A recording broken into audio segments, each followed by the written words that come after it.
Assalamualaikum warahmatullahi wabarakatuh. Alhamdulillahirabbil alamin wa bihi nasta'in wa ala umuri dunya waddin.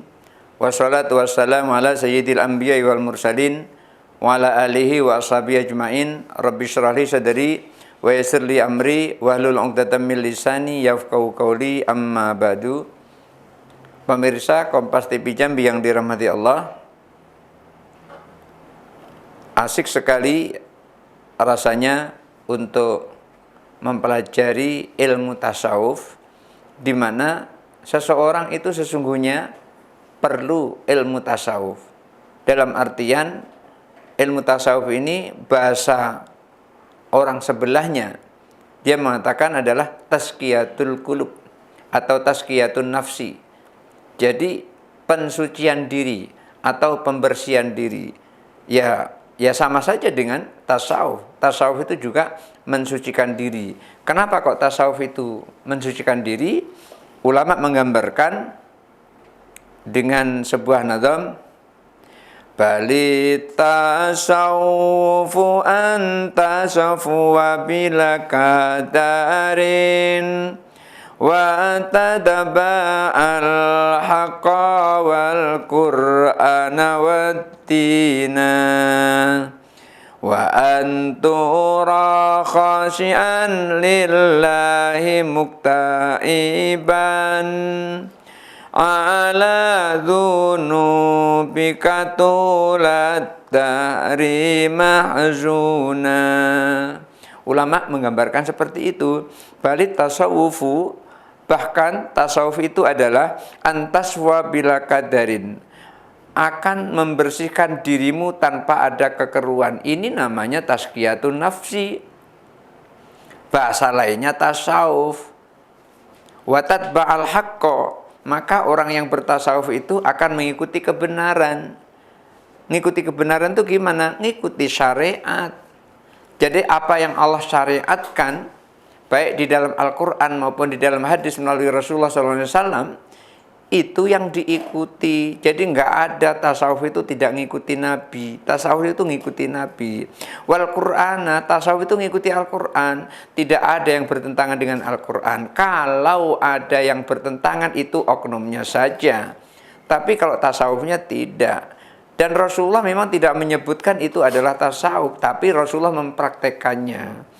Coba bayangkan bagaimana Rasulullah SAW ketika sholat malam sampai kakinya bengkak. Inilah hakikat dari tasawuf itu. Mensucikan diri, menjadikan diri sebagai hamba yang suci, di mana kesucian hamba itu akan mengantarkan hatinya menjadi abdan syakuro, hamba yang pandai bersyukur. Wattina, tasawuf itu juga mengikuti agama. Tasawuf mengikuti kebenaran, tasawuf mengikuti Al-Quran, tasawuf mengikuti agama. Maka orang yang bertasawuf itu wa antura khasyian lillahi, engkau terlihat khusyuk di hadapan Allah Subhanahu wa taala. Maka orang yang hanya syariat saja yang dipelajari, kekhusyuan itu tidak ada, karena kekhusyuan itu adanya hanya di dalam tasawuf. Oleh karena itu, khusyuk itu tidak termasuk rukun daripada rukun sholat. Kalau khusyuk merupakan rukun dari rukun sholat, banyak orang yang tidak sah sholatnya, karena banyak orang sholat tidak khusyuk. Contoh, ketika seseorang sholat, dia mengucapkan Allahu Akbar, sholat zuhur. Saat sholat zuhur, pikirannya kemana-mana.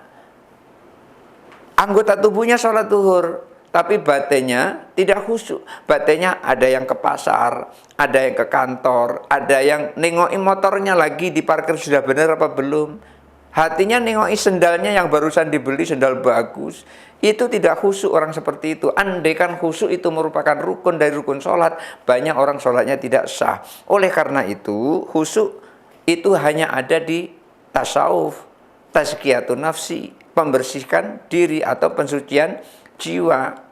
Oleh karena itu, ulama menggambarkan bahwasanya tazkiyatun nafsi itu sama dengan tasawuf. Dan tasawuf itu, orang yang bertasawuf itu akan terlihat engkau khusyuk di hadapan Allah Subhanahu wa taala, muqtaiban ala dzunubika, sambil menangisi dosa-dosa. Maka orang yang bertasawuf itu bukan dia joget-joget, bukan, itu bukan tasawuf itu bukan tasawuf. Orang bertasawuf itu adalah tunduk di hadapan Allah, berzikir di hadapan Allah sambil ia menangisi atas dosa-dosanya. Artinya menyesali dosa-dosanya, tulat dari dosa-dosa yang dilakukan sepanjang masa. Mahzunan, dalam keadaan ia menyesali dosa-dosanya. Itulah yang disebut dengan tasawuf. Oleh karena itu, wala wusulalaka ayyusalik, engkau wahai orang yang berjalan menuju Allah, itu tidak akan sampai ila nihayatiha, sampai penghujungnya. Maksudnya adalah al ibadati, penghujung ibadah. Engkau tidak akan sampai pada puncak ibadah illa ba'da ihkami isbati bidayatiha, kecuali engkau setelah menetapkan permulaannya. Bagaimana awal engkau beribadah, awalnya seperti apa, itulah ketentuannya. Tergantung ketentuan awalnya karena Allah atau bukan. Kalau tidak lillahi ta'ala, maka tidak akan dapat apa-apa. Tarekatnya akan sia-sia, syariatnya juga akan sia-sia, apalagi hakikatnya tidak akan mendapatkan sama sekali. Kenapa? Karena penetapan awalnya salah. Maka sangat penting untuk mencapai pada puncak ibadah itu adalah melihat bagaimana menetapkan awal dari permulaan hidayah itu.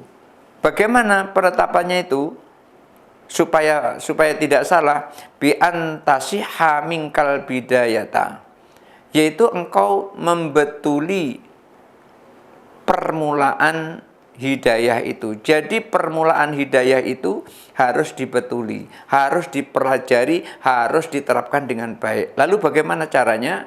Mari kita teruskan setelah yang satu ini.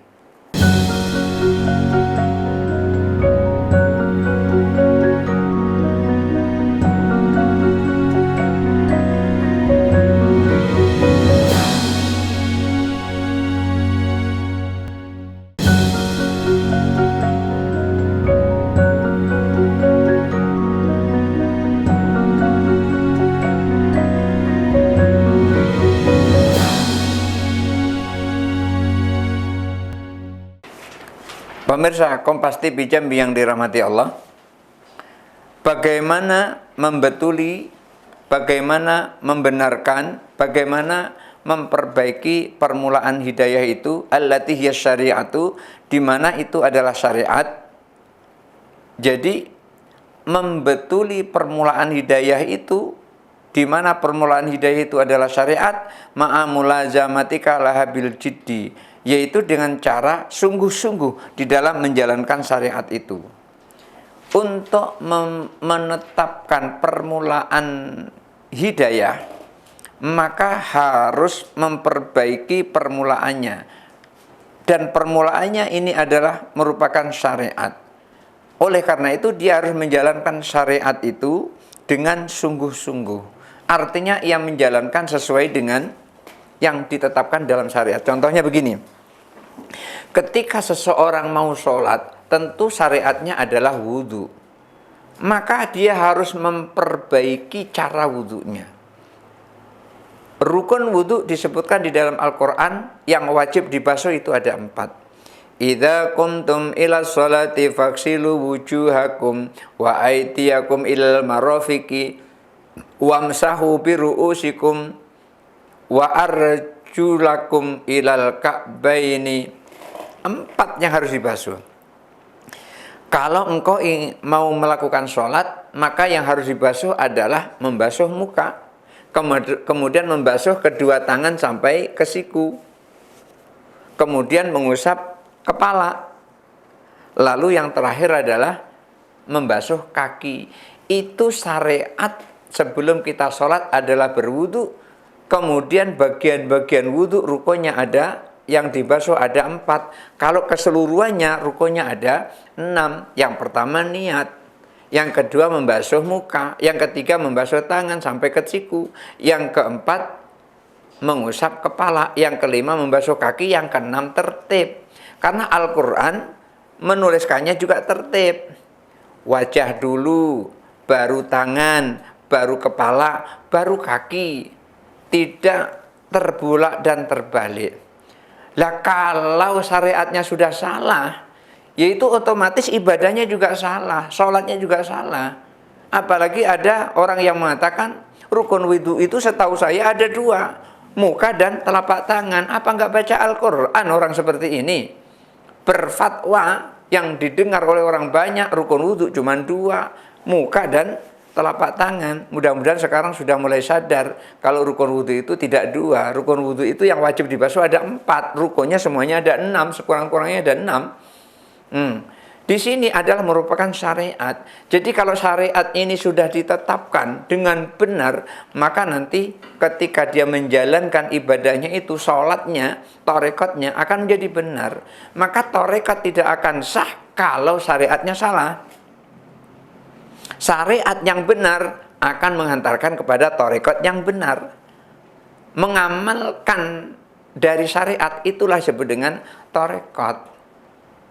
Ilmu sholat atau ilmu wudhu yang benar, maka akan menghasilkan wudhu yang benar. Wudhu yang benar itulah yang disebut dengan torekot ketika dia berwudhu berdasarkan syariatnya itu tadi. Oleh karena itu jangan sampai salah. Wala usura aila ilma aila ubura aila murura, dan tidak akan bisa melewati, tidak akan bisa sampai, tidak akan bisa mengetahui, tidak akan bisa menghampiri ala batiniha, pada batinnya syariat, pada batinnya ibadah maksudnya, pada batinnya ibadah, illa ba'dal wukufi, kecuali setelah dia berhenti pada syariat itu. Artinya ia telah berdiri pada syariat itu, ay al musyahadati, atau ia menyaksikan ala zahiriyah, pada zahirnya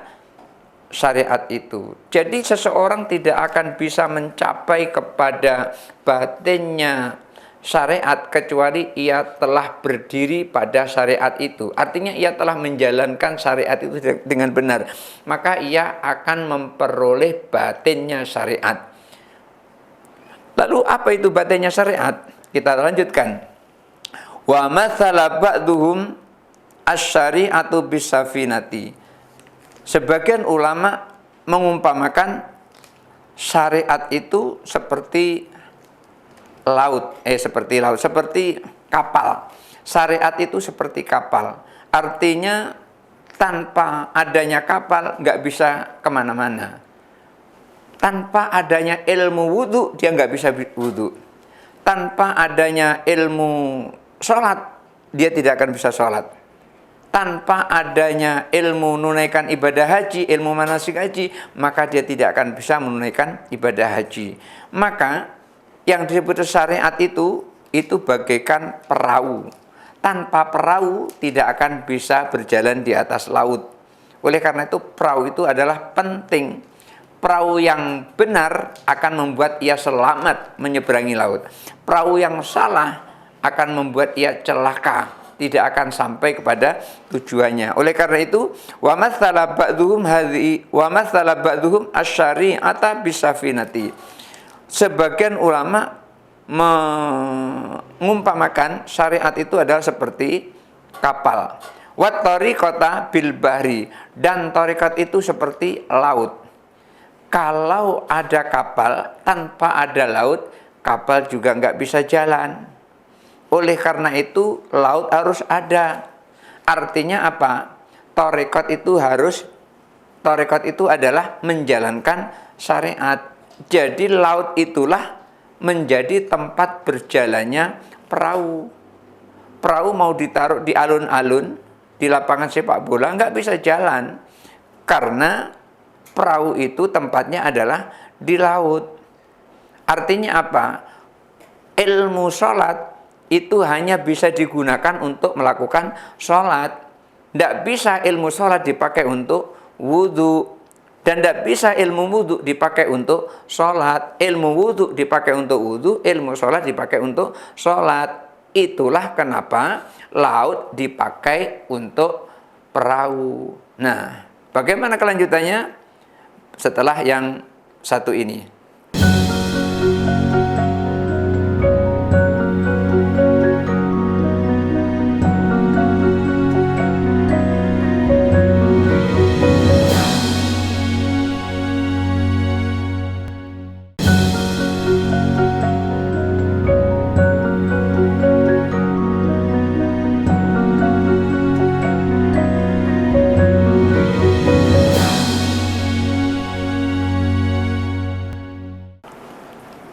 Pemirsa Kompas TV Jambi yang dirahmati Allah,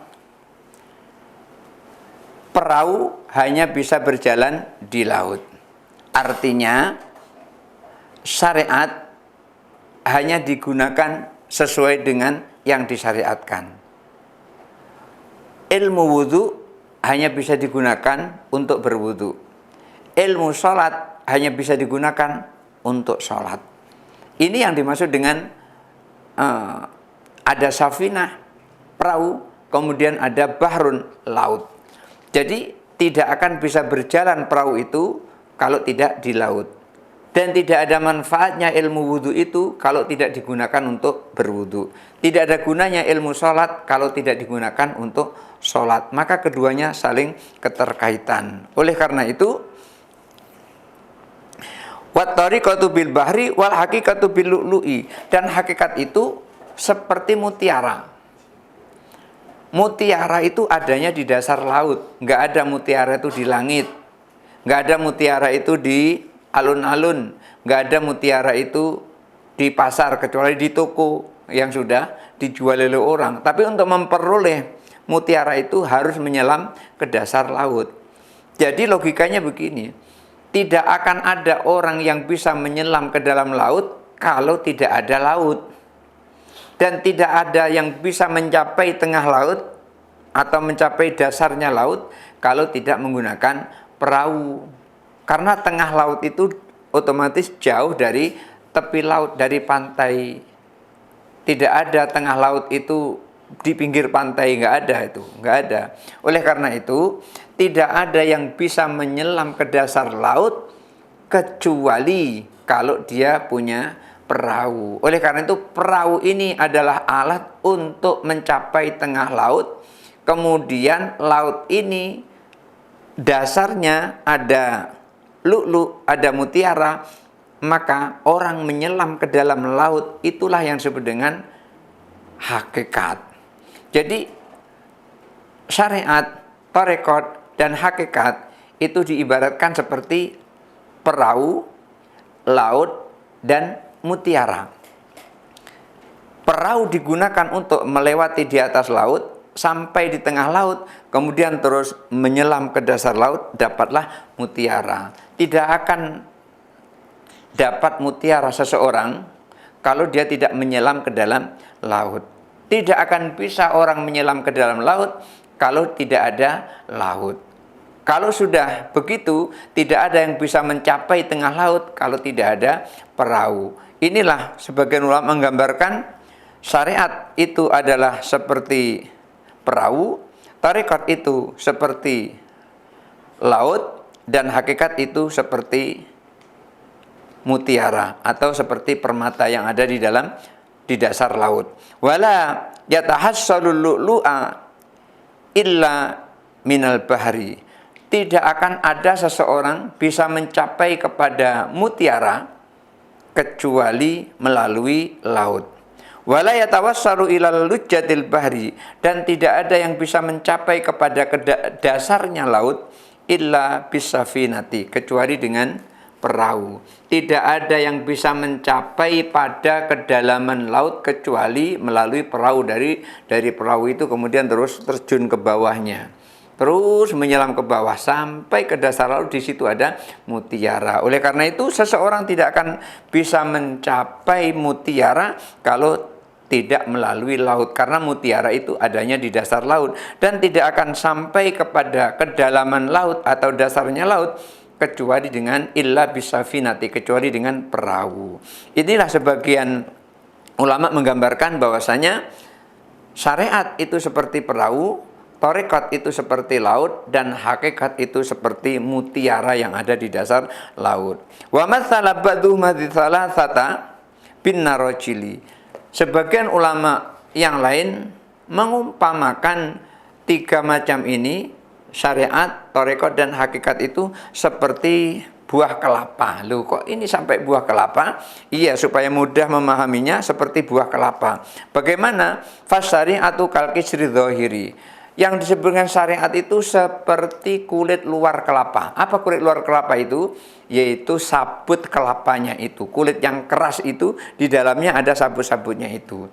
Itu namanya syariat. Lalu, tarekatnya seperti apa? Maka tarekatnya katakan, wat tariqatu kallubi. Tarekat itu seperti daging kelapa. Untuk mengupas kelapa, itu tujuannya kan daging kelapa. Nanti kalau sudah mencapai daging kelapa, apa berikutnya? Wal haqiqatu kadduhni alladzi fi batinil lubbi. Daging kelapa itu adalah punya tujuan lagi. Tujuannya apa? Tujuannya adalah untuk memperoleh minyak yang ada di dalam kelapa itu. Oleh karena itu, seseorang tidak akan mampu untuk memperoleh minyak dari kelapa itu kecuali kalau dia telah mendapati mendapati daging kelapa. Seseorang tidak akan memperoleh daging kelapa itu kecuali dia telah mengupas kulitnya, memecah tempurungnya, baru ia memperoleh daging kelapa itu. Maka syariat itu adalah kulit kelapa, tarekat itu adalah daging kelapa yang warna putih itu, yang bisa diparut untuk jadikan santan. Dan hakikat itu adalah minyak atau santan yang ada di dalam kelapa itu setelah dihancurkan. Oleh karena itu, sebagian ulama mengatakan bahwasanya yang disebut dengan syariat itu, syariat, tarekat, dan hakikat itu seperti pohon atau seperti buah kelapa. Fasyari'atu kalkisri dzahiri. Syariat itu seperti kulit kelapa. Wat tariqatu kallubi, tariqat itu seperti daging kelapa, wal haqiqatu kadduhni, dan hakikat itu seperti minyak alladzi fi batinil lubbi, yang ada di batinnya atau yang ada di dalamnya kelapa, di dalam daging kelapa itu. Lalu bagaimana untuk memperolehnya? Itu ada tiga: kulit, daging, dan perasan dari daging. Itu adalah syariat, tarekat, dan hakikat. Fala yatahasalu ad-duhnu illa ba'da takillubi. Seseorang tidak akan sampai kepada daging kelapa atau kepada minyak itu kecuali setelah ia menghancurkan kelapa itu. Kalau kelapanya sudah dihancurkan, maka kelapa itu akan menghadirkan minyaknya. Wala yatawassalu ila lubbi, dan tidak akan sampai kepada daging kelapa illa bi kharqil kisri, kecuali ia telah menghancurkan kulitnya. Jadi tidak akan seseorang mendapat daging kelapa setelah dia, kalau ia tidak mengupas kelapa itu. Oleh karena itu, wa yuqalu li syariati ibadatun. Oleh karena itu, syariat dikatakan ibadah, wa tariqatu ubudiyah, dan tarekat itu adalah pendalaman ibadah, wal haqiqatu abudah, dan hakikat itu adalah puncak daripada ibadah. Itu saja, kurang lebihnya mohon maaf. Hadanallahu wa iyyakum ajmain, wallahu muwaffiq ila aqwamit thariq. Wassalamualaikum warahmatullahi wabarakatuh.